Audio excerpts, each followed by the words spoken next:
and welcome back. Today we're doing another installation of our raw food series. We're going to make you a 3-course meal today, which is pretty exciting. We're going to start with a soup, and then we're going to do an entree followed by dessert. So for our soup today, we're going to do an avocado veloute. And so we're going to go ahead and compose the mise en place, which is going to have 3 avocados. It's going to have 2 cups of hemp milk. This hemp milk we made in the previous installation. So in one of our previous videos, you'll see how we made this. This is 2 cups of that.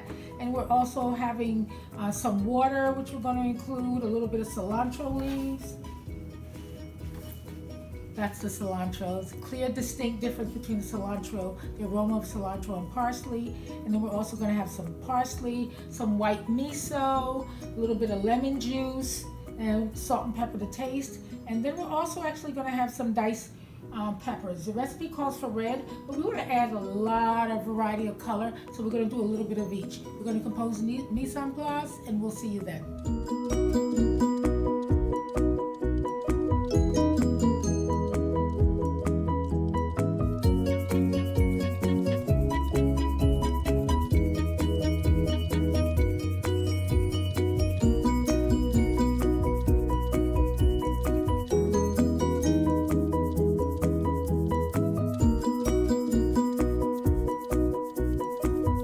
Okay, so we've prepared our mise en place here for the avocado soup. We have 3 avocados here. We have the 2 cups of hemp milk. We have a cup of water. We have half a cup of cilantro leaves. We have the finely chopped red, yellow, and orange peppers. We have 3 half teaspoons, which is also half a tablespoon of white miso, 2 tablespoons of lemon juice, and then we have a half teaspoon of salt, a pink Himalayan salt, and a half teaspoon of fresh ground black pepper. So now we're going to blend this all together, except for the diced peppers. We'll save that till the end. So for now, we're going to go ahead and add all this into the blender. We'll save the red pepper and then the salt and pepper to taste. So we'll see you then.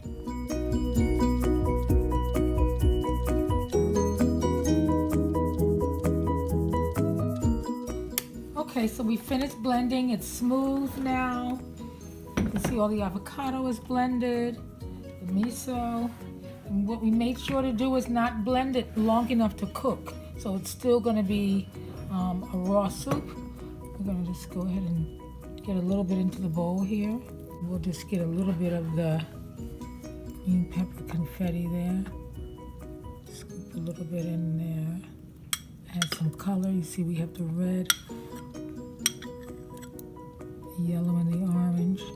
Look at that. It looks amazing. Let's give that a little taste.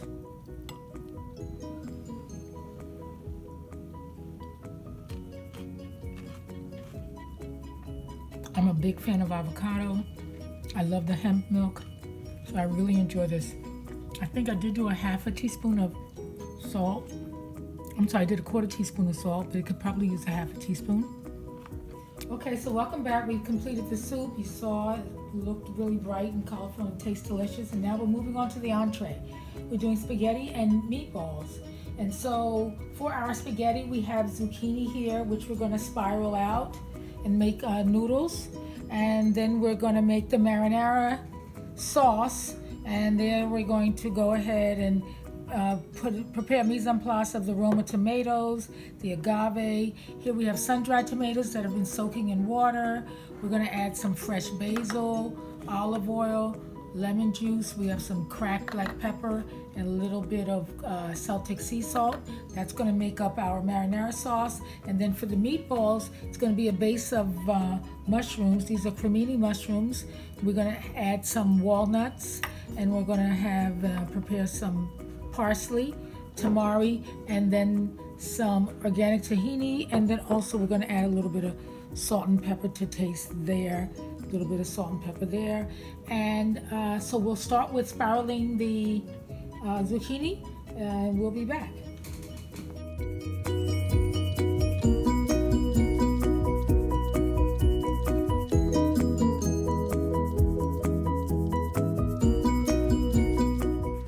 Okay, so we've prepared our mise en place for the marinara sauce. This is the sun-dried tomatoes. We're going to drain them right before we put it into the blender. We chopped up a Roma tomato.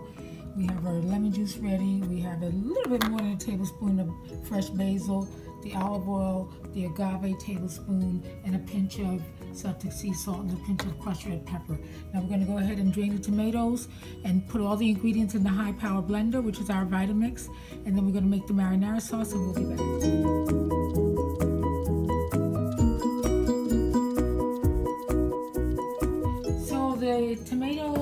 The marinara was a little too thick, so I'm not sure why, maybe too many sun-dried tomatoes. So I'm gonna go ahead and just add a little bit of water. I'm gonna add about 1 ounce.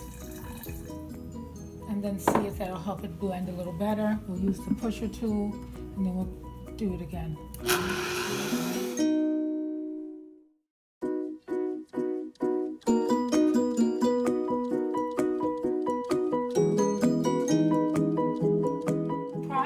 Mise en place for the meatballs now. So we have the 2 cups of stemmed and chopped cremini mushrooms. We have the tablespoon of olive oil. We have the half a tablespoon of tamari. We have a 1/4 cup of tahini, 2 tablespoons of chopped parsley, and a 1/4 cup of walnuts, and then we'll salt and pepper to taste. We're going to take all the ingredients, add them to the food processor until well blended and yet still chunky. And then using a rounded tablespoon, we're going to form them into small meatballs.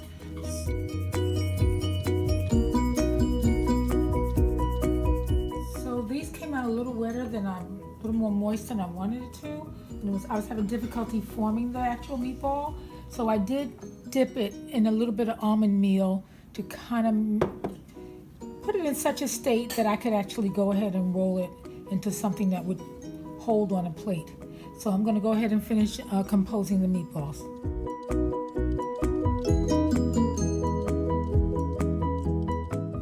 Okay, so finally we have put together all the components of our spaghetti and meatball dish. So we have the spiralized zucchini, and we have the mushroom and walnut meatballs, which we did actually wind up having to just dip them in a little bit of almond meal so that they would actually hold together. They were a little softer than I anticipated. And we have the marinara here.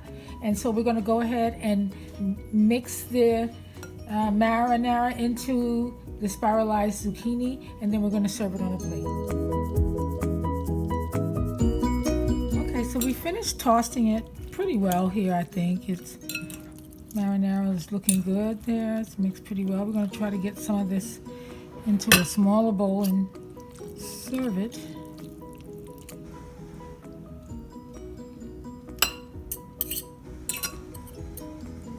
if we can get that in there. We'll take a couple of our mushroom and walnut meatballs here. I think one, they're so big, one is probably going to be enough. So now we'll go ahead and give it a try. Let's see. We want to shorten it just a little bit.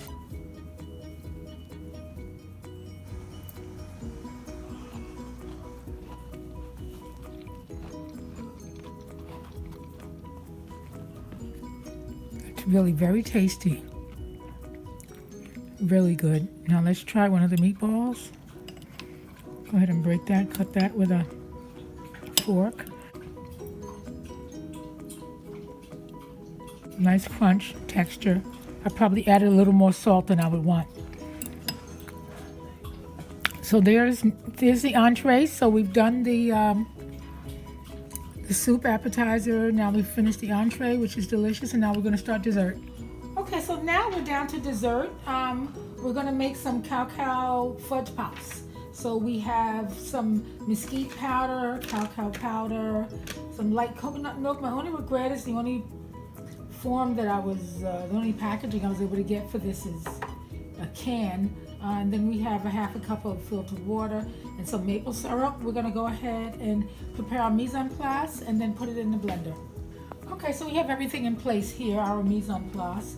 And so what we're gonna do is place all of our ingredients into our blender. And then once it's smooth, we're gonna go ahead and pour them into these paper cups with the popsicle sticks.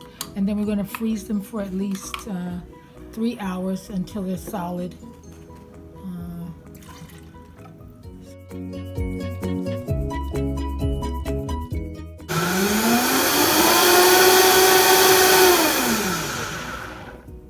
Okay, so it's blended smooth. That was about 20 seconds or so. Looks great. I don't know if you can see that texture. You'll see it as I pour it into my cups here. Okay.